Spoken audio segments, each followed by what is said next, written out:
చెట్లను నరికివేయవద్దంటూ ఓ బాలుడు పోరుబాట పట్టాడు. చెట్టుపైకి ఎక్కి కూర్చున్నాడు. సంగారెడ్డి జిల్లా రామచంద్రాపురం దగ్గర కాకతీయ నగర్లో ఈ ఘటన జరిగింది. రోడ్డు వెడల్పు చేసేందుకు కాంట్రాక్టర్ మెషిన్లతో చెట్లను నరికివేస్తున్నాడు. అనిరుద్ అనే బాలుడు దీన్ని తీవ్రంగా వ్యతిరేకించాడు. చెట్లపై పక్షులు చేరుతుంటాయని వాటిని కొట్టివేయవద్దంటూ వేడుకున్నాడు. కాంట్రాక్టర్ వినడని గ్రహించి చెట్టెక్కి కూర్చున్నాడు. పర్మిషన్ లేకుండా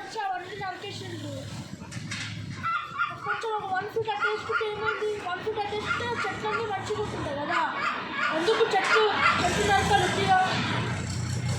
మళ్ళీ ఆక్సిజన్ కూడా చూస్తే మంచి గడుస్తుంది కదా. ఆక్సిజన్ లేకపోతే అందుకని 1 ఫీట్ అట్టేసుకుంటే ఏమైంది? చెట్లు అన్ని మంచి చెట్లన్నీ బతుకుంటుంది కదా. నా పేరు అనిరుద్. ఇది కాకతీయ నగర్ కాలనీ. నేను నారాయణ స్కూల్లో చదువుతాను. నేను 12 ఇయర్స్. నేను చెట్టు ఎందుకు ఎక్కినా అంటే ఇవి రోడ్కి అడ్డం లేకుండానే చెట్లు నరుకుతున్నారు ఉట్టిగా. ఇంకా అలానే చాలా చెట్లు నరికారు ఇక్కడ. చెట్లు నరకదని అగెనెస్ట్గా మేము ఇట్లా చేస్తున్నాము స్ట్రైక్. చెట్టు ఎక్కాను. ప్రభాకర్ సీను అనే వాళ్ళు చెట్లు నరుకుతున్నారు. అది రోడ్ ఎక్స్పెన్షన్ అని, అది కూడా వితౌట్ ఆర్డర్స్.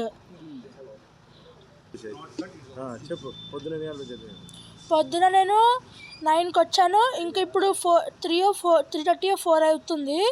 ఇంకా చెట్లు వల్ల చాలా ఉపయోగాలు ఉన్నాయి.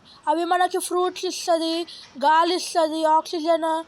దానివల్ల చాలా ఉపయోగాలు ఉన్నాయి. అలా చెట్లు నరకొద్దు. నేను చెట్టు దిగాలంటే చెట్టుని నరకమని ఆర్డర్ చేస్తే నేను దిగుతాను చెట్టుని.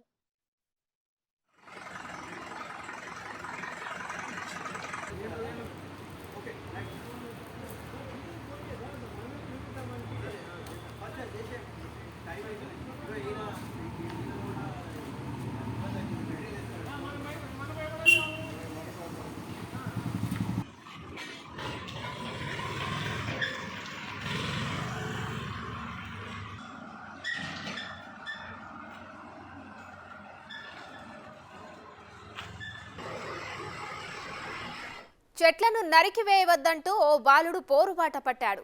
చెట్టుపైకి ఎక్కి కూర్చున్నాడు. సంగారెడ్డి జిల్లా రామచంద్రాపురం దగ్గర కాకతీయ నగర్లో ఈ ఘటన జరిగింది. రోడ్డు వెడల్పు చేసేందుకు కాంట్రాక్టర్ మెషిన్లతో చెట్లను నరికివేస్తున్నాడు. అనిరుద్ అనే బాలుడు దీన్ని తీవ్రంగా వ్యతిరేకించాడు.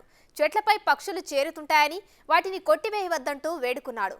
కాంట్రాక్టర్ వినడని గ్రహించి చెట్టెక్కి కూర్చున్నాడు.